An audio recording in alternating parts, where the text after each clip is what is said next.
Hey everybody, welcome to the channel. Got back from the range, thought I'd do a quick video, brief introduction to my new rifle, Mossberg MVP Precision in a 6.5 Creedmoor. A couple things I'll point out, kind of features. The stock that it comes with is the Luth AR, so you can adjust where your cheek weld occurs. You can also adjust the distance on the butt plate, and you can also adjust where your length of pull is. I'm conveniently just one notch back. To adjust that, there is a set screw right there. You loosen, and then you pull on this little release here, and that will allow you to adjust that the buttstock backwards or forwards. There's another adjustment too. You can also actually adjust this little recoil pad that you get on there if you're interested in doing so. This is really a pretty straightforward machine. The barrel is 24-inch medium weight bull barrel. You get the forend, which is M-lock setup, so you can attach a bipod or whatever else you might like to. Bolt action rifle. Bolt is smooth. It is a little loose when it's out of battery, just the tiniest bit. However, one thing that Mossberg did when they designed this is a standard PMag right here. The rifle is set up so that it can accept a variety of different magazines, and the idea is to keep the cost down to you.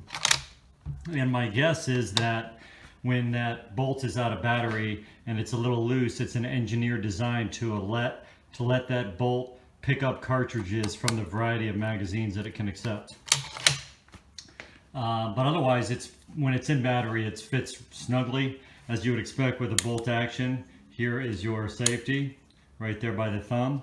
And one nice thing about this, as you can see, is this is they call it the LBA. See that blade? That blade acts as the two-stage trigger. Obviously you can see that the gun is empty and we're in fire. So what you do is the blade takes up the creep and then sets it off. That is a adjustable trigger, user adjustable trigger. It came pretty light from the factory, so I didn't find a need to adjust it.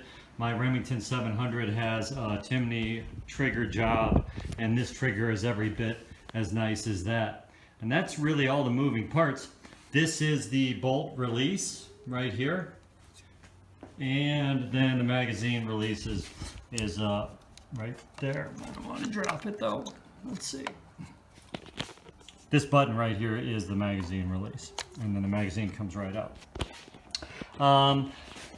It's a real tack driver. Part of it is that this barrel is a 24-inch barrel, which supposedly improves your accuracy because it can maintain more of the pressure coming out, as you see right here. Threaded barrel from the factory with a cap. So if you want to put a suppressor on or muzzle device, you can do that. I've been to the range a couple times, and this thing's a tack driver. I'll show you a couple groups that I've shot with it. MOA, sub MOA. The only reason it doesn't shoot sub MOA is because of me. Hope I didn't have my finger in here the whole time. It's a sub MOA gun all day long, and I did hit bullseye at 200 today. I had to play with holdover a little bit. Just shooting factory ammo, extremely low drag, ELD, Hornady 140s. They say that you should adjust up 0.58 MRADs at 200 if you're zeroed at 100, and I found I had to hold over like 1 mil to get me on target. But the environmental conditions were such that the wind was really blowing. Fit and finish is nice. I don't know much about Mossbergs, but if you're thinking about getting in like the precision rifle game, this retails for about the same cost as the Ruger Precision, which is $1,500. This lists for like $1,406, but on the street typically you can get into them for closer to $1,000. I think that's it. This rail that comes with it, this Picatinny rail, does have 20 MOA built into it to give you some extra come ups. I put this Burris XTR2 on there. I've been happy with that. Although it clouds a little bit. There's a little bit of light clouding that happens at full magnification. And I think I'm going to break this down and clean it. To clean it, there's not much that you have to do really. To remove the bolt, you have to push that bolt release, but you'll notice obviously that the bolt is held in place by the buttstock. To remove that, this is pretty ingenious design here.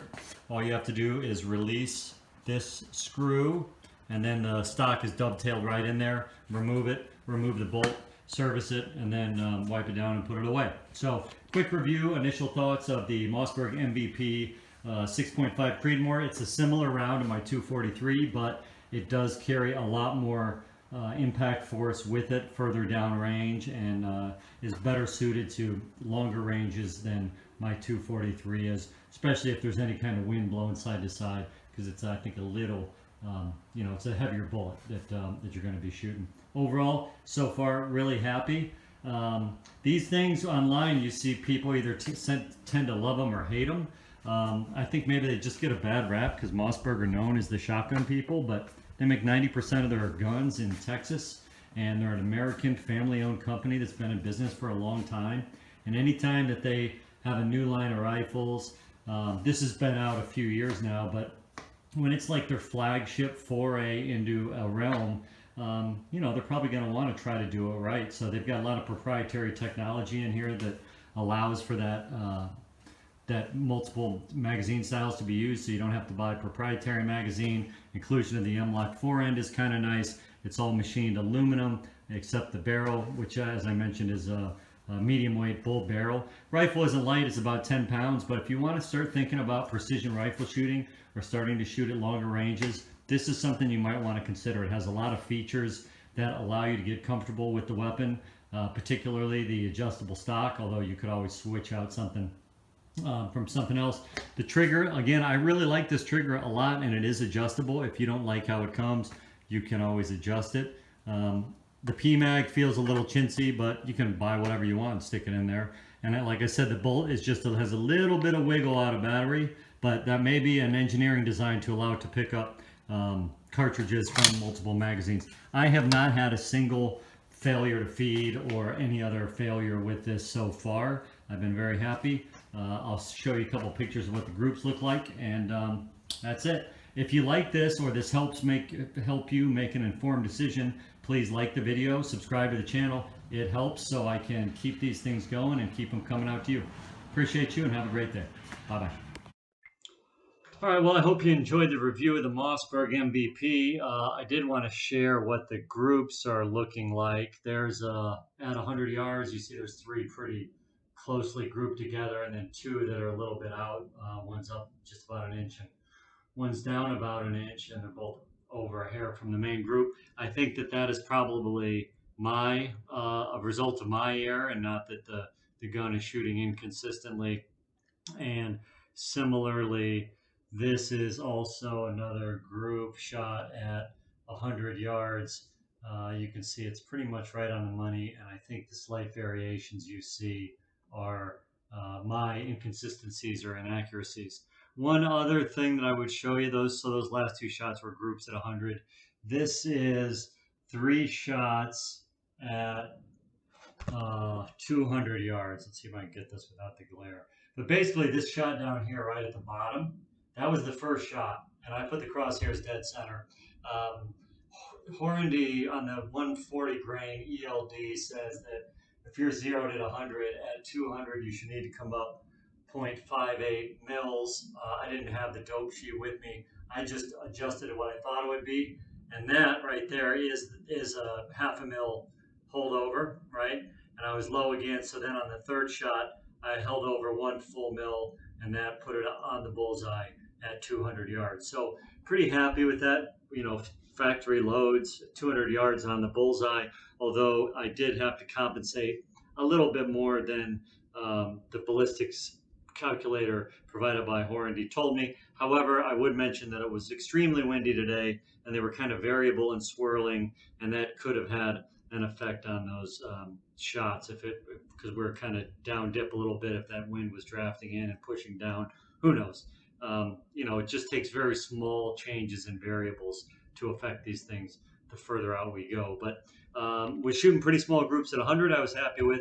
Put it on target at 200, hit the bullseye. So now I think I'm ready to take it out to further ranges, and that's really was the idea of getting it. So good luck, everybody. Stay safe. Don't forget, if you like this, please subscribe, like the video, and I'll try to keep them coming. I hope they're informative, and I hope everybody is doing well. Bye-bye.